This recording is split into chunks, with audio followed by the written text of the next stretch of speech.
Welcome to the United Stand. I hope you're all doing well. Marcus Rashford to rescue Ole Gunnar Solskjaer. We're going to be talking about that tonight with the return of Rashford. He's going to be playing a behind closed doors game tomorrow as he speeds up his recovery. How important is Marcus Rashford going to be for Ole Gunnar Solskjaer in this coming months? Because to be honest with you, I do want to talk about the coming weeks of Solskjaer's tenure. I don't know whether you saw it, and look, it is. I mean, I'm not going to be a hypocrite here. It is sort of irrelevant because they're not an ex-Manchester United player. Having said that, you know, Dieter Hamann, ex of Newcastle, ex of Liverpool, basically saying that he can see a manager change coming at Manchester United after their pathetic performances. And I think pathetic is a word I would like to come from an ex-Manchester United player, to be honest with you. I think that sort of a statement could be really powerful. But ultimately, you know, it's whether anybody wants to put that sort of pressure onto the manager. And I don't think they do. And I can sort of understand why. But look, I want to talk about that. I want to get into your questions as per usual. But I do want to start off talking about Marcus Rashford. Let's not forget we've got Bruno Fernandes, Cristiano Ronaldo, Paul Pogba, Mason Greenwood. We've got enough match winners to be. I've got to say, I'll straight from the off, pinning your hopes on Marcus Rashford is bloody pathetic. It really is. And that is in no way am I saying Rashford's crap. I mean, I like Rashford. I think he's a fantastic player, but it almost feels like a spoilt child at Christmas. You know, they open the Xbox, they open the PS4, but actually they want something else. This is what's going to make me really happy, not the PS5, not the Xbox. And actually, you know what? We have got Cristiano Ronaldo, we have got Bruno Fernandes, we have got Mason Greenwood, we have got Paul Pogba, we have got Jadon Sancho. So to be saying that, you know, the season's going to kickstart because of Marcus Rashford, it is somewhat an embarrassment, because we have an embarrassment of riches that should be enough for the coaches already. But suffice to say, we are in a fortunate Cavani as well. We are in a. I mean, Dave says Rashford's the last player I want to see right now. I do want to get into that. You know, we're going to talk about the next few games and what we think might happen, but really want to talk about the dynamics of Marcus Rashford coming back into this team, because for me, I think Rashford's a fantastic player, and I know that's another division. Another point that not everyone will necessarily agree with. But as Himanshu says, with every tool, but with these tools, Ollie's only good enough for top four. He's got all the tools, exactly. And I think I'm not going to sit here and say that bringing Marcus Rashford back into any side is not going to improve them, because it will. But we do have an embarrassment of riches, and it's going to be interesting to see what Rashford brings to Manchester United. Now, let's not forget, he is coming off the back of probably 18 months of carrying injuries. And now he's not. I can only applaud United for the recuperation they've given him. He's not come back any sooner than we expected. We all thought it would be mid-October, and it's going to be mid-October when he comes back. So he's definitely had the rest and recuperation that he needed. And if we have a fully fit Marcus Rashford, then we are in for something, you know, very special, because we haven't seen that for, you know, coming up for 2 years. So I'm excited to see that. But, you know, there is always a but. Does Marcus Rashford solve all the problems of this Manchester United side now that he is back at Manchester United as a first-team player? Because we know, certainly like Ronaldo, although he did get benched at the weekend, Bruno, Maguire, Luke Shaw, Greenwood, there are certain players that Ole Gunnar Solskjaer, McTominay, will play relentlessly. And this is arguably why Rashford got into trouble in the first place. So one thing we do know about Rashford coming back into the team is that whether you rate Rashford or you're confused about what Rashford is, I'll guarantee you now he's going straight back into that 11. He's not going to be a rotation player. He's not going to be a bench player. He's going to be a first teamer. Solskjaer, as we've seen over the last 18 months, when he's carrying ankle, shoulder, you know, all sorts of injuries, Ollie will pick him. So he's definitely going to pick him when he's fully fit. So the first step is that Rashford is going straight into this team for Manchester United. And the first thing I want to talk about in relation to that, I suppose, is what difference is Marcus Rashford going to make to Manchester United? Because if I take you over to this screen for a moment, that to me is probably Ollie's best team on paper at the moment. We presume that Harry Maguire is going to come back into the team when he's fit, and we expect him back mid-October as well. So that, to me, is not my best Manchester United side, but that is, to me, Ollie's best side. Does that make Manchester United better or worse? It's like that old thing from The Office, isn't it, with Gareth and the cup of water on the laptop, and he's doing the health and safety train to that girl, and he's like, safer, or worse? And it's like, does that team there better or worse with Rashford? And look, straight away, Joe, I've got to give you a shout out. Joe Penrose, he says, where's the creativity for Ronaldo in that team? And I agree. I absolutely agree. Where is the creativity in that team? You know, you take Greenwood out for Sancho is what you would expect, but Mason sort of made himself an invaluable part of the team. And of course, McTominay and Fred are there. I'm not going to turn this into the McTominay and Fred show. So, look, I don't necessarily think that Rashford back in that side makes United more capable of not dropping silly points. I still think we could drop silly points. But what we do know with this team is that Rashford is without question the most explosive player. And if we are on the break and we hit it into the wing, Rashford's very, very, very, very direct. So, you know, he's going to bring that explosive pace that, to be fair, Sancho, Greenwood, Martial don't bring. So he will bring us explosive pace on the break, which, you know, in many ways enhances the Moments FC movement, I suppose. So, look, there's no doubt in my mind that Rashford's going to make us more of a threat on the attack. The interesting thing for me is, and I won't ignore the comment that we got, and a few people saying counter-attack FC. The one thing I won't ignore is that Rashford's creativity, although he would say himself, look at how many assists I got, I don't know that Rashford's creativity, I sort of put Rashford and Greenwood in the same category. I think they're both fantastic players, but I think they're wide forwards. I don't think they're wingers. I think they're wide forwards. I think they score goals. Not all wingers score goals. Not all heroes wear capes. But not all wingers score goals. Some wingers are about creativity. But I think Greenwood and Rashford are goal scorers on the wide. Does that help Ronaldo? It didn't help Cavani much last season. So I think that's something that Ollie's going to have to balance. And that is why, for me, if Ollie really wants to improve this team, he's going to have to do this. And he's going to have to do that. He's going to have to get Sancho into the team if Rashford's back in the team. And ultimately, that'll be bad news for Greenwood because he's got to have creativity. We have got to have creativity in that final third, especially if we're going to stick with this back six. And the reason, one of the reasons I was on this screen as well is I saw something today. I don't know whether you follow this guy. He's like a tactical coach for Mulder. And he was talking about the advantages of a 4-2-3-1 and basically saying that it's about this four here.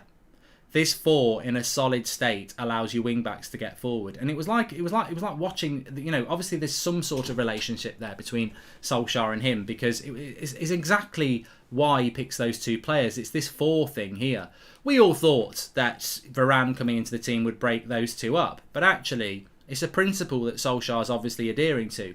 He wants this four thing here because he believes if you've got four there, Fred, McTominay, Varane, and Maguire, it makes it very hard for teams to play through us. But it doesn't. So, you know, that's just an interesting afterthought I thought I'd add in there as well.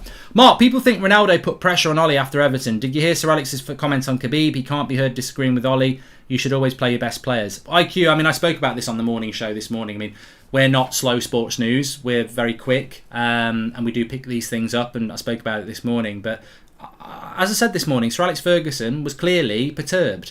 That means he was clearly confused as to why Ronaldo was on the bench. It came across crystal clear that Sir Alex Ferguson did not agree with putting your best player on the bench. And it obviously bothered him enough that he would talk to a celebrity fan and say, you know, he should have been starting. You know, so yeah, 100%. You know, that Ollie got it wrong. Mark, in all honesty, do you think we can play Liverpool similar to how City did ever with Ollie? How can we play like that with our current squad? Says Fazar. We can't. You know, we simply don't have the players in the midfield to go toe-to-toe with Manchester City, which is why we always play counter-attacking football against Man City. Last time Rashford was 100%, he was playing on the edge of being world-class. Daniel, I agree. I know exactly what period you're talking about. It was 2 years ago. It was just before Christmas 2 years ago. And I actually said he's up there as one of the best wide players in Europe at the moment. And I said he's up there with like Neymar, and people laughed at me, but that's how good I felt he was at that point. I thought he was absolutely on fire, and that's why I'm encouraged that we can get him back. I think he's a very, very difficult player, and if you can get the best out of Sancho on the right, and you can get the best out of Rashford on the left, and you get the best out of Ronaldo and Bruno, we will be a devastatingly effective team. But it always goes back to the same thing, doesn't it? You know, we know how good Sancho is, we know how good Ronaldo is, we know how good Bruno is, and we know how good Rashford is. But if you don't get the ball to them so that they've got space to run into, it doesn't matter how good you are, unless you're Lionel Messi, against two banks of four and a low block, it's difficult.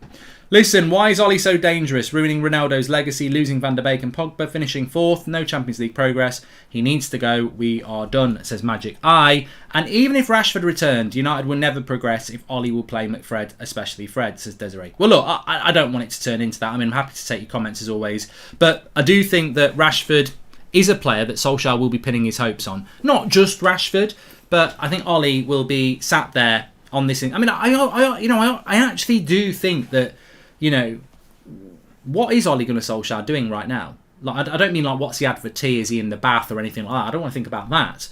But what I mean is, like, what as a manager, what is his thought process at this moment in time? Because I'm not saying is he. Some people say he won't give a shit. He knows his job's safe and all that. I don't necessarily agree with that. But whatever you think about Solskjaer, he definitely understands that Manchester United need to win things. And I definitely think he would have expected to have more than 14 points from 21. And I definitely think he knows he's got some really difficult couple of months coming up in the Premier League especially. So I think he will be thinking things through. But I think he will have a bit of a smile on his face, because I think Rashford is a player that he... You know what? I'm not saying there's anything wrong with it. But, when people start talking about Klopp or Tuchel or Potter or these managers that are happy to talk about their tactics publicly, I think Ollie's a little bit basic in relation to his public persona around tactics. And therefore, I sort of think that Ollie's probably sat there smiling, thinking, I've got Rashi back. Magic Pants Rashi. He'll produce the magic. And I think that that's might be as basic as Ollie sometimes thinks. I mean, maybe I'm doing him a disservice, but he says he doesn't do the coaching. So I do think that Solskjaer very much is about man management, isn't it? And, he will be like, Rashi, go and get me the goals. And I think Rashford's going to be so hungry. So, I right here, right now, what impact do I think Rashford's return is going to have on Manchester United? I think it's going to have a big impact on Manchester United, because I don't think you can take anything he's done in the last 18 months. And I know a lot of people started calling him Trashford and crap and this, that and the other. And I agree. I think towards the end of last season, he was not nowhere near his best. But on the other hand, I think it's an unknown to a certain extent, but it's a very rested and hungry Marcus Rashford, who's at that perfect age now. I mean, he's still ridiculously young to go and produce the ability to, we talk about Mason Greenwood, we talk about Bruno Fernandes, we talk about these players having the potential to be some of the best players in the world. Well, Marcus Rashford believes he's in that category, and now he's fully fit. And I don't think he's going to not want to take this opportunity. Of course, with that comes great responsibility. Given the freedom to go and play for Manchester United week in, week out as as one of Ollie's favourites, he can't be pulling rank on free kicks. He can't be overplaying the ball. He needs to be a team player, which I believe he can be. So I do think Rashford's going to... Look, my personal belief is, love Rashford, but he needs to fight for his place as Jay Ling's fan. He's not going to fight for his place. I believe he's going to go straight into the team. I don't know what you think. Rashford's 24 this month. How much more developed do you think he's got left in him, says Kyle. You're joking. I thought he was like 22. Rashford's not 24, is he? I thought he was 22. Oh, he's 24 on Halloween. All right, he's a little bit older than I thought then. Well, yeah, I mean, he will want to deliver, yeah. Freddie, Mark, would you be interested in hearing more about trying to buy League One club and have it ran by the community through blockchain, says Freddie. I'd be interested in reading about it, yeah.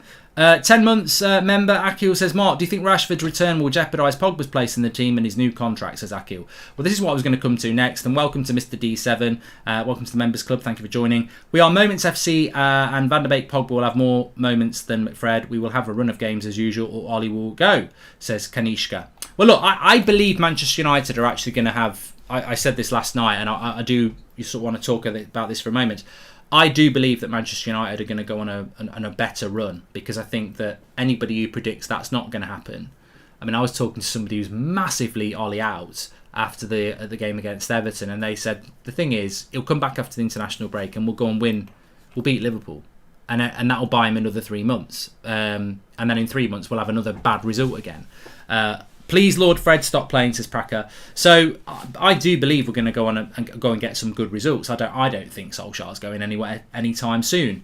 But it is interesting when you mention Rashford's 24 because he's 24 this month because he's a little bit older than I thought he was then. So he hasn't really got any time to waste and he's got to deliver. The only thing I would say to Rashford, if I was somebody who was in charge of Rashford or there to somebody that Rashford listened to, what I would say to him is he's had a couple of really bad injuries. The back injury was, listen to what Van Persie said about that back injury. It can be very psychological. He's had problems with his ankles and he's had problems with his shoulder. He's had a few injuries recently, and I think a lot of that's because of overplaying himself, which obviously as a footballer you're going to do because you want to play, and also a lack of looking after him from the club. So if I was around Rashford, I would say, look, I know you're hungry to get back, but do you want to play for the next 10 years or do you want to play for the next 2 years? And I do think he can't be overused. But look at McTominay. He has a month out and then he plays the next 3 games back in a week. Ollie's not one of those who eases somebody back in. Rashford will be straight back into that team, game in, game out, because Ollie needs to win and he believes Rashford's the sort of player that can get him to win, which is why last season Rashford played so much. So, I do think that he's going to be thrown straight back in there, but I do also think it's very important that we do nurture Rashford back physically because he's been out for quite a while, and the temptation is that he feels so good, he feels he can play every week, and it won't be long before he picks up another injury. You can have a secondary injury as well. So many players, when they're out, come back and they pick up another injury. So I think we have to nurture him back in and not overuse him, but whether that'll happen or not, I don't know. We haven't seen it with many times with Ollie and his coaches. Talking about age, though, just a little bit of an interesting fact that I think you will find interesting. Marcus Rashford, 24 this month. Scott McTominay, 25 in December. Donny van der Beek was only 24 in April. Donny van der Beek's 8 months younger than Scott McTominay. Let that settle in for a minute. This is all part of the myth, isn't it? Scott McTominay's a young, developing player who's going to be 25 in December. Donny van der Beek, who has a better CV and a better pedigree, is 8 months younger, and it's like, oh, he's no good, get rid of him. It's just a weird mentality, isn't it? It's really weird when you think of it like that, because to be honest, it happened with Lingard for a long time as well. Just because they're from the youth setup, they always get more time, and they're always treated like they're young players. He's 8 months older than Donny van der Beek, who's not even been given a bloody chance. We don't talk about Donny van der Beek as this up and coming younger player. But when we bought Donny van der Beek, he was only just 23. Like, he was literally 22 4 months before we bought him.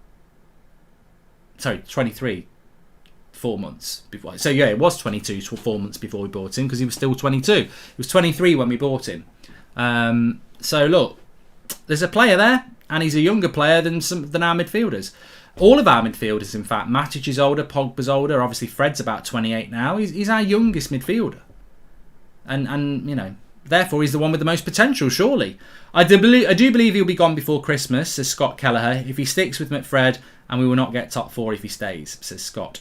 We will get top 4. I know that's only an opinion, but I don't know about you, but I cannot see. I think it's, what?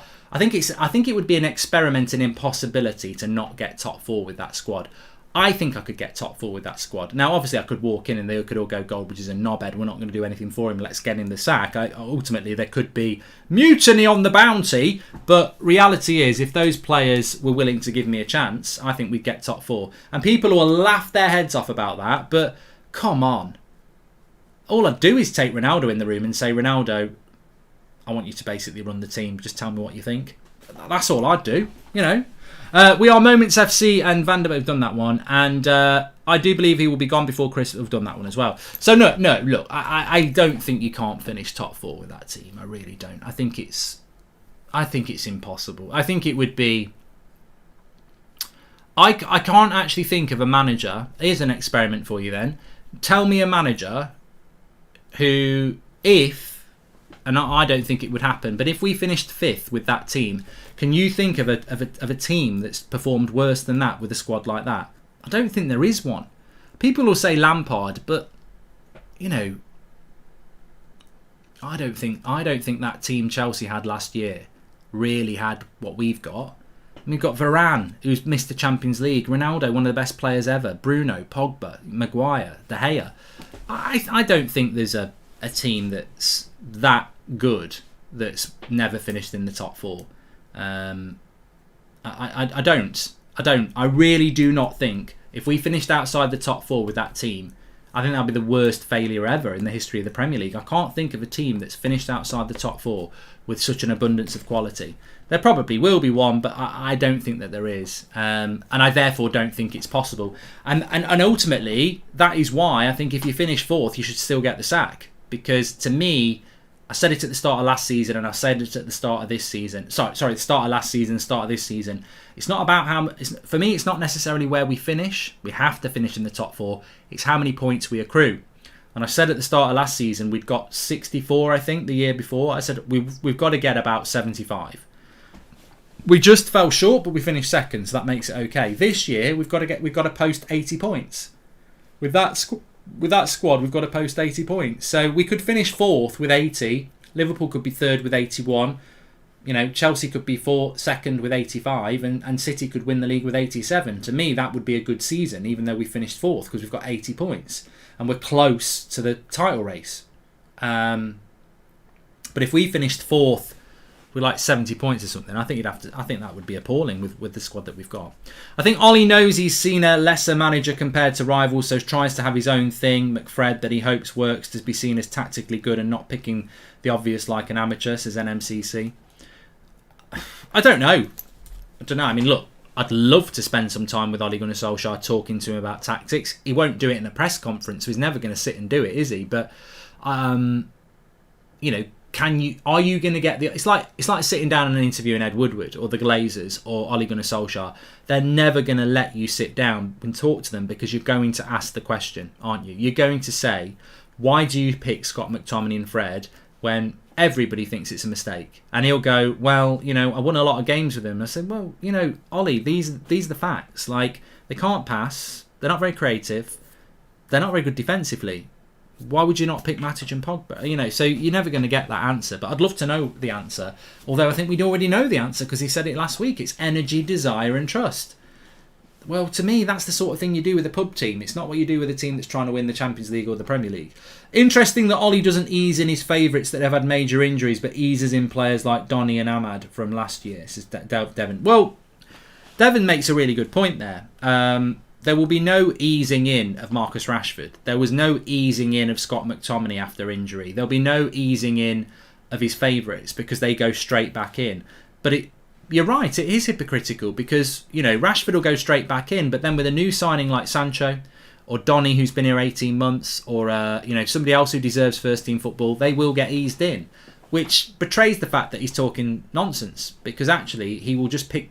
The players he wants to pick go straight in the team. The players he doesn't want to pick don't. And it's just publicity, isn't it? It's just positive publicity to say, we're easing them in. The reality is he doesn't believe Sancho's good enough to start for United. That's the fact. He doesn't think he's good enough.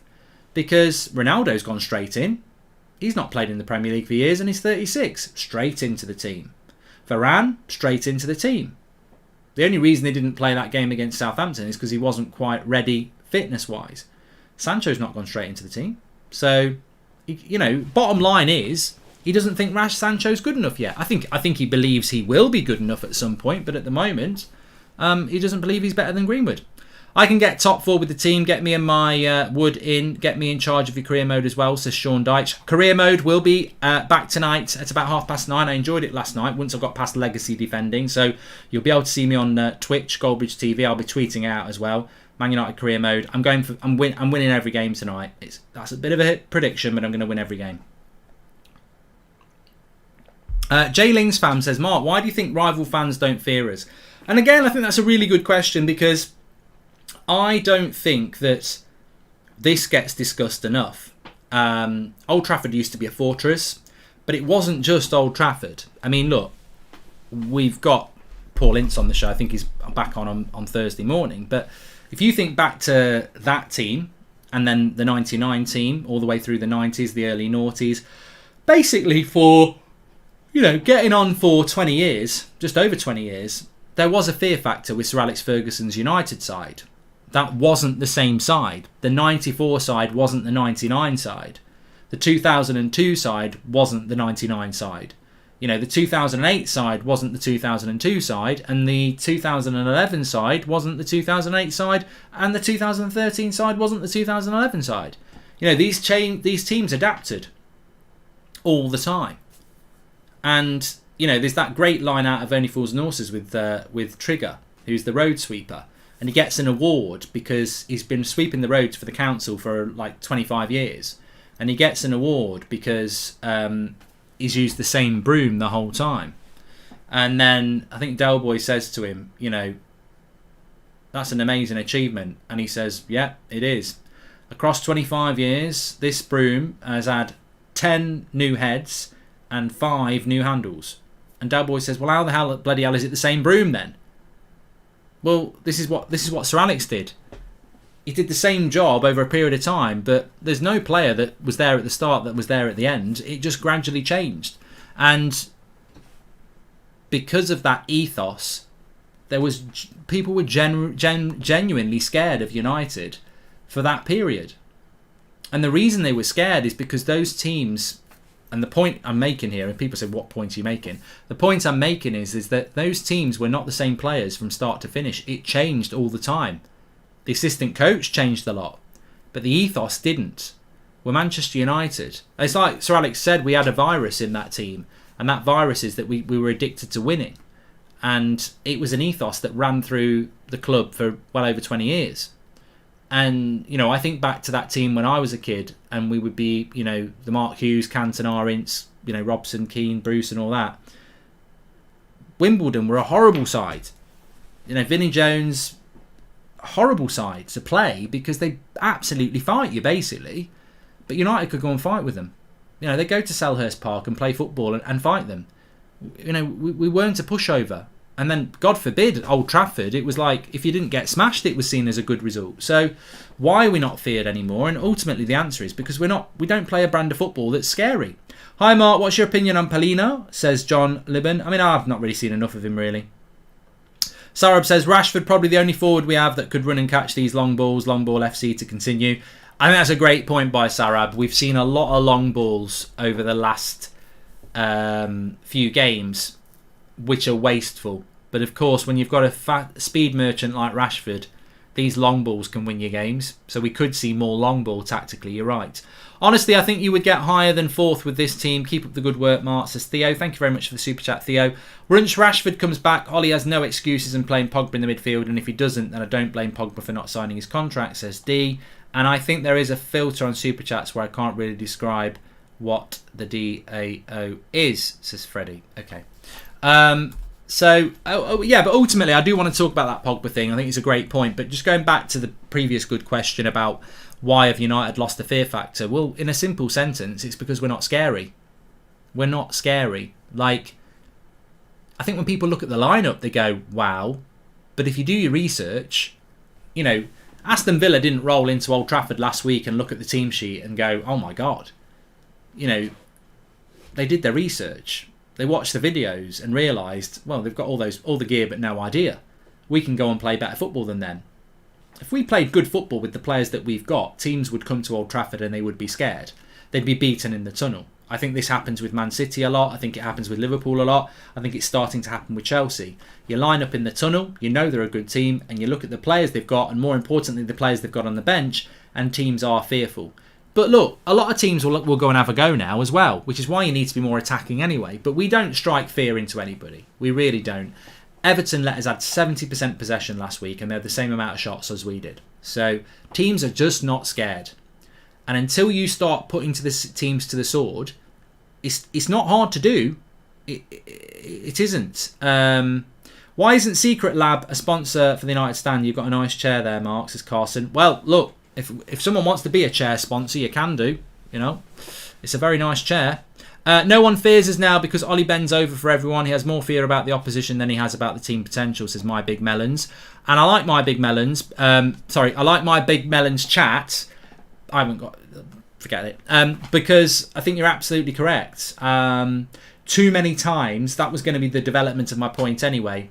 We're not scary because I guarantee you, if we went to Leicester and beat them 4-0 and Ronaldo got a hat-trick, and then we beat Liverpool 3-0 and Ronaldo got 2 and Bruno got 1, and then the next week we went to Spurs and we won 4-0 and Ronaldo got another couple of goals and Bruno got 1 and Rashford got 1, by the time we play Man City and Palace, they're going to be, certainly Palace are going to be like, oh shit. The proof is always in the pudding. As I said, you know, if we go and start whipping teams, then teams will become scared of us because we've definitely got the players. If we start keeping clean, because it's not always about the goals as well. If we're consistently winning 3-0, Ronaldo's scoring goals, Bruno's scoring goals, Rashford's scoring goals, but we're getting clean sheets as well, that fear, teams are scared of that. It's like, wow, we can't score against them and they can't stop scoring. It wouldn't take long to strike fear into the opposition, but at the moment, even Norwich would come and express themselves. So yeah, I think that's a fair point. But I think that point by My Big Melons is good as well, because we've heard this before. If you do listen to Ollie, he will always talk about fine margins. He will always talk about the strengths of the opposition, and I don't think Pep Guardiola looks at the opposition really. He will do because he's a very clever coach, but I don't think Pep thinks we're going to Goodison Park to play Everton. I'm really worried about, you know, what they're going to do to us. I think he goes, I'm a better coach than Benitez. Let him worry about me.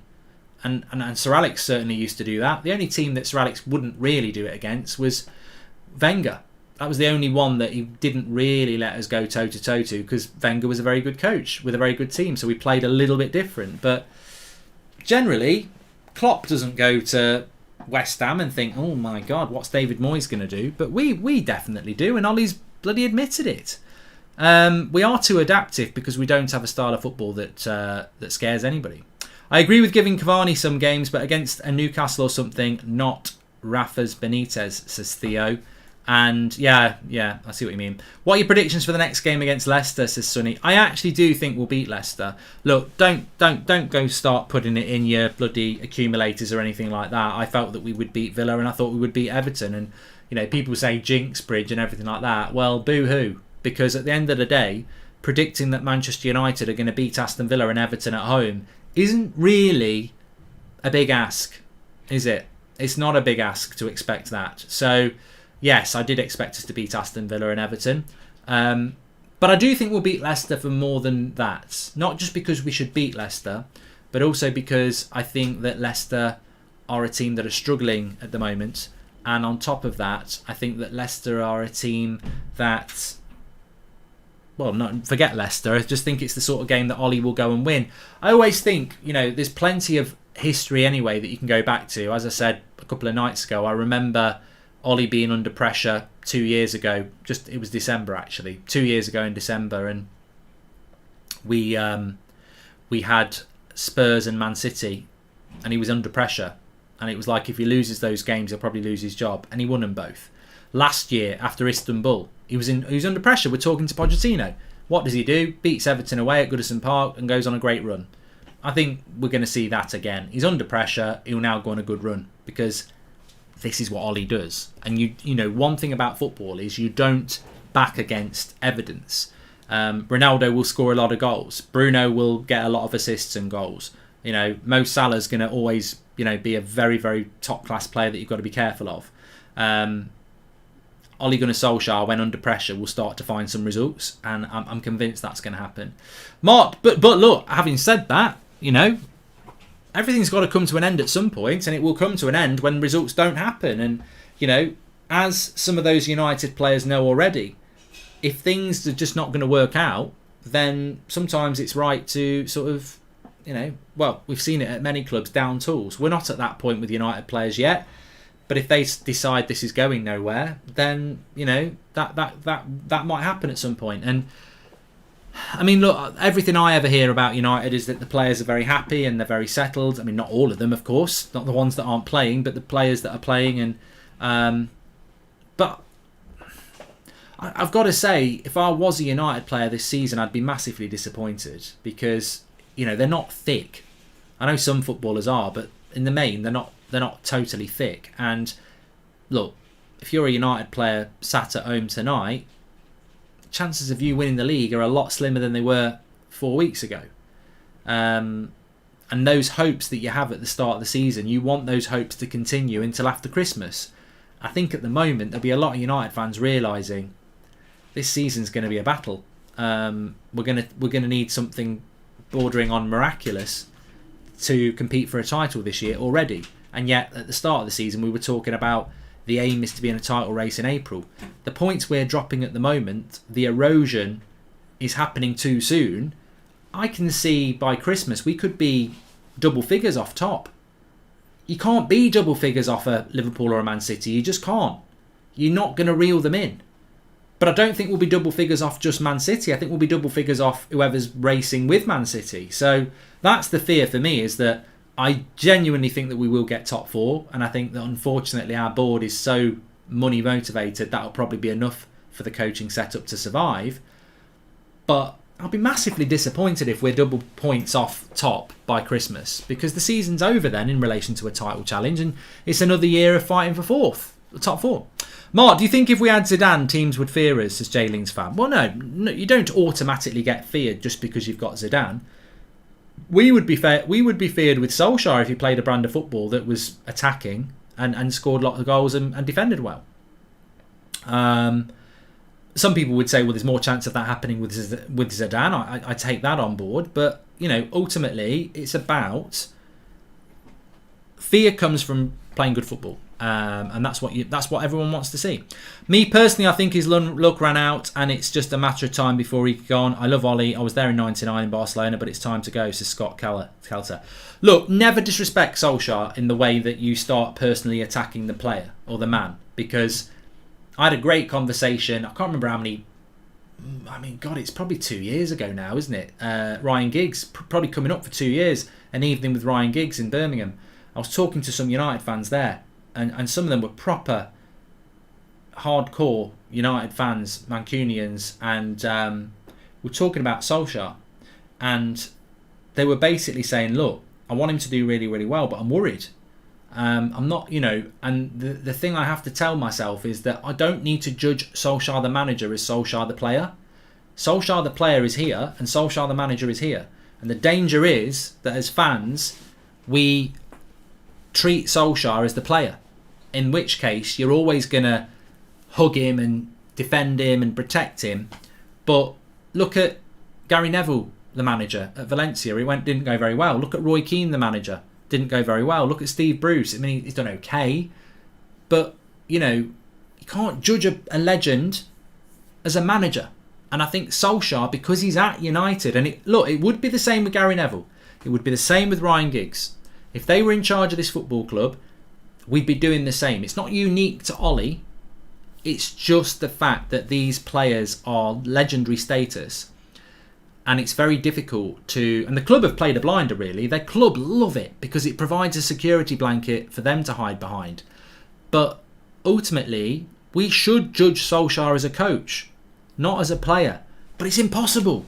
It's absolutely impossible to not think of Solskjaer as... And Solskjaer has won it! It's impossible not to think of him as the baby-faced assassin who we loved. I loved Solskjaer as a player. Loved him to bits. Just such a... enigma of a player, and unique with that smiling deadliness. He was brilliant as a player. I loved him, and I loved Michael Carrick as well. But it's a dangerous thing to do, isn't it? It's a very dangerous thing to do. You think about it. If you're on a submarine, right, and you've got the best captain on that submarine ever, and he says, from next week, the chef's ill, I'm going to take up the cooking. Have you ever cooked before? No. What's in this lasagna? It's a surprise. Are you going to tuck into that lasagna because he's a great captain? Or are you actually going to think, he's never cooked before, God knows what's in here, I'm not putting that in my mouth? And it's the same with Ollie. Fantastic player, but he's in a totally different role. He's not a player now, he's a manager. But I fall into the trap all the time. My affection for Ollie is because of what he did as a player. He was a legend. As a club manager, he gets a lot of protection because of what he was as a player. And that's just natural. It's natural. But as I said, a couple of years ago, I was having this chat with these Mancs and they were saying that. They were like, I thought they were going to be avidly because they must have been in like the late 40s. So, United fans for a very long time, they'd come down to Birmingham to watch the evening with Giggsy, and home and away fans, I think they were as well. And they were like, the thing is, it's difficult, but you've got to differentiate the player with the manager. You've got to judge him as a manager like you judge Mourinho, like you judge Van Gaal. Just because he played for the club, that's a dangerous thing if he's not very good, because you're just giving him more time and more loyalty just because he played for the club. When the reality is, a manager of Man United's got to tick the boxes. He's got to win trophies, he's got to play attacking football, and he's got to make us competitive with the best clubs in the world. And it's a good lesson, isn't it? Because actually, when I think back on that, are we achieving those things at the moment? No, we're not. We're not playing attacking football in the United way. We're not winning trophies, and we're not up there with the best teams in the world. And to be fair, we weren't under Mourinho, we weren't under Van Gaal, and we weren't under Moyes. And it all goes back to the same people. They're still there. They're still there at the top. They're still making these decisions. McNally, a great point here as well. Just developing this point. He says Lampard was a bigger legend for Chelsea than Ollie was, and he didn't last. Ruthless, that's exactly what I'm saying. Look, whatever you think on this, it's not always about the fans. When Lampard got the sack, a lot of Chelsea fans didn't agree with it. There was a lot of people in uproar. I didn't agree with it, and I'm not a Chelsea fan. I was like, I think you should give him till the end of the season. They won the Champions League. I'm wrong. Those Chelsea fans are wrong. But that's an ownership at Chelsea that goes, don't actually give a shit what some Chelsea fans think. I'm in charge here. I'm going to make the decision. That was a really unpopular decision. There were some people who felt it was the right decision in the Chelsea fan base. But a lot of people were like, it's super frank. Give him a bit more time. You can't sack a club legend like that. So there wasn't even a majority behind that decision. But Chelsea, bloody hell, sponsored by Manscaped, showed some balls and went, no, this ain't going to work. We're getting rid of him. And what a decision that was. United would never do that. They would never do that. That United won't push the button on any manager until the fan base is basically screaming for them to go, and top four looks impossible. They're the two big criteria for the board. They'll only do it when the fans want it, but also when top four looks like it's gone. There's no effective ownership or leadership at Manchester United, because look at what Chelsea did, and Man City would do the same. Do you think we are where Liverpool were with Dalglish in 2011-12? Steadied the ship, but ultimately couldn't get them back in the top four or compete, says the Beast. The great thing about football is there's always lessons to be learnt. I think the Lampard one is an interesting one, and that's recent history. But again, I think you've come up with a really good example there, the Beast, about Dalglish. Look, I'm old enough to remember what Dalglish was to Liverpool in the 80s. They were just... if somebody won something to stop them winning the double, it was great. Wimbledon did it in, I think it was 88.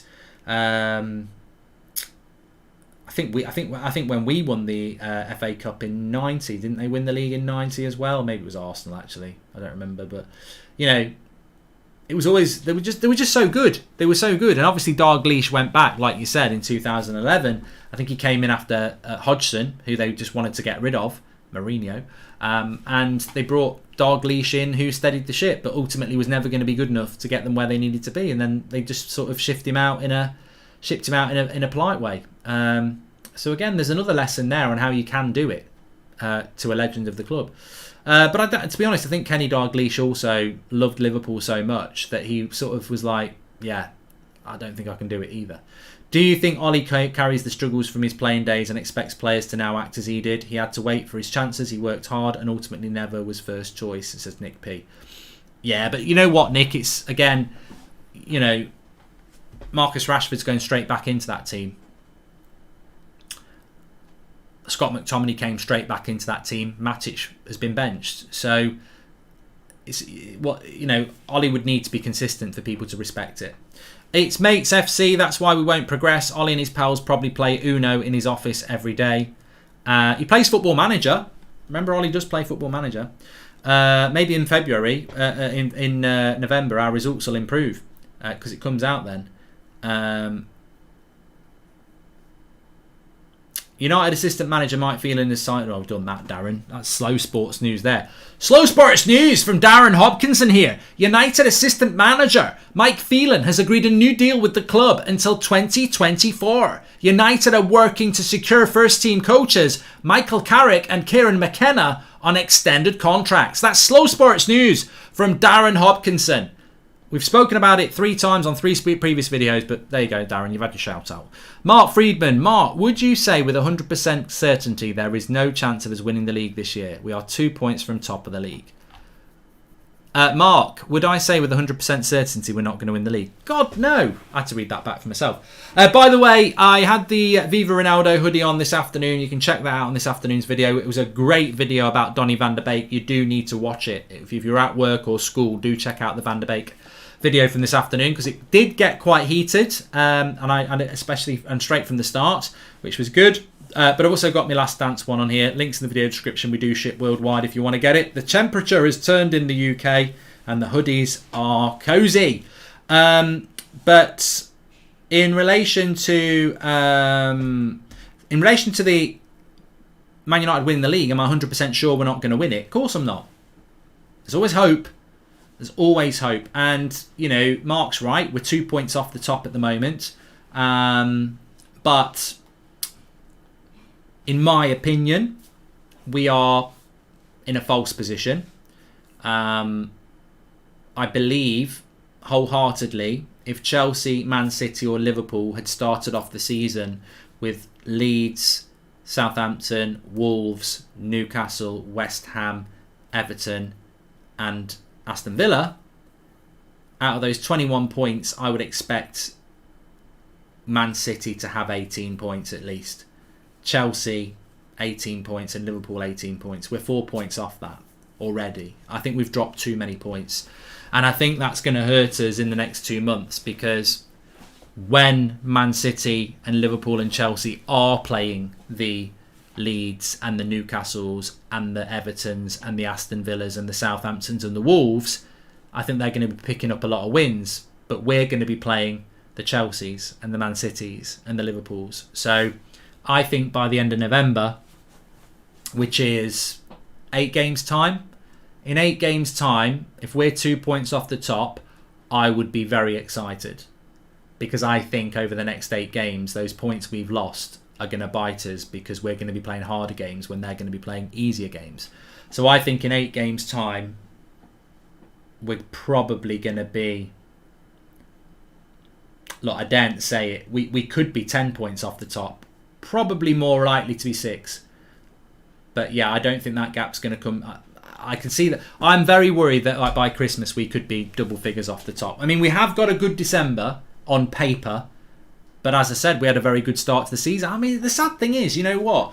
Memories like the corner of my mind. I remember when the season fixtures came out in mid-June. The Euros were on, and it was mid-June, and the fixtures came out, and we were like, "What a great start! Ollie's so lucky. What a great start to the season. Look at the first 8 games. All the way till Liverpool, we should be winning them all." And we haven't. We've lost 1. We've drawn 2. We've dropped 7 points. So I think that there was a massive opportunity there to start the season off really well. And we haven't started the season off well. We haven't. So my fear is that by Christmas we could be double figures off the top, which isn't good enough. But we were buzzing with those fixtures, as Sam Diamond says. You're all going to eat your words. United's going on a 20-win streak, and Fred wins the Ballon d'Or, says Justin. You know what, Justin? I don't think you sound as stupid as your comment is, and I know you're joking because you've added Fred in there. But would you put it past Ollie to go on a 20-game unbeaten run? I wouldn't. We're still unbeaten away from home, aren't we? We are still unbeaten away from home. He's still got this ridiculous record of being unbeaten away from home. But I wouldn't be surprised if we went on a 20-game unbeaten run, because, as I said, when the going gets... He's like Billy Ocean. When the going gets tough, the going gets tough, the Ollie gets going, and the going gets rough, the Ollie gets going, yeah, yeah, yeah, yeah. I got that totally wrong. When the going gets tough, going gets tough, Ollie gets rough, Ollie gets rough. When the going gets tough, going gets... And Carrick comes in. Ollie gets rough, Ollie gets rough. And I think that's what happens when the going gets tough with Manchester United. We do tend to go on a good run. I can imagine Ollie coming in. Imagine that on before the Leicester game. They're all getting changed in the dressing room, and you can hear them, all four of them, Carrick, McKenna, Phelan and Ollie. They can just hear the faint noise. Go, and it's getting louder. Tough and the going gets rough, and the doors are going gets tough. When the going gets rough, going gets rough. Ollie gets tough, Ollie gets tough. Get on the bench, Fred, get on the bench. McTominay, Matic, you're playing with Pogba, yeah. Yeah, now I'm dreaming now. I'm having a dream. But, you know, I just wish we didn't have this international break. I want to be playing Leicester now. I want to get on with these games. I think I'm impatient. I'm so impatient. I'm ready to go. I hate the international break. I absolutely hate the international break. I mean, look, we've got loads of good content for you over the international break, but I can't wait to get these games going. I love it. I love it. I love the challenge of it. And what I love about football the most is the uncertainty. You know, I think that previous comment was right. We could go on a 20-game unbeaten run. He could be out of a job by Christmas. What do I want to happen? I want to go on a 20-game unbeaten run. I ain't got time to waste. I'm like Ronaldo. Footballing ability is, well, no, not really. But no, I want to win the title this year. I'm fed up of rebuilds. I'm fed up of failure. I want it to happen this year. I mean, you know, what would you do if Ole Gunnar Solskjaer against Leicester picked this team? De Gea, Wan-Bissaka, Harry Maguire, Varane, Shaw, Matic, Donny, Bruno, Rashford, Ronaldo and Sancho. And all right, Pogba's on the bench and Greenwood's on the bench. But if you pick that team, I'd be like, oh my bloody God, what a bloody Christ, what's going on here then? And then after an hour, he takes Matic off and brings Pogba on. Now, look, Pogba and Van der Beek's not going to work, is it? But what I'm saying is, like, yeah, it's not like he hasn't got a team that would get us very excited. But, yeah. It's not great foreplay, Ollie. You need to get some of that Viagra going. Get us excited because you've definitely got all the tools, but you're not getting us very excited.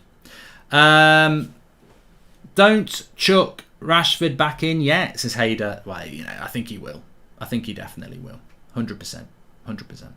Look, anyway, I've really enjoyed the show tonight. This is the great thing about the international break. You can just have the hardcore chats about things. But we will be back in the morning, of course. 10 o'clock show in the morning. And we've got some exciting shows to bring you, actually. Might be the first one tomorrow. So keep your eye out for that. Incy's on the show on Thursday morning with me. But look, make sure you subscribe, bottom right-hand corner. In fact, I'll just do this.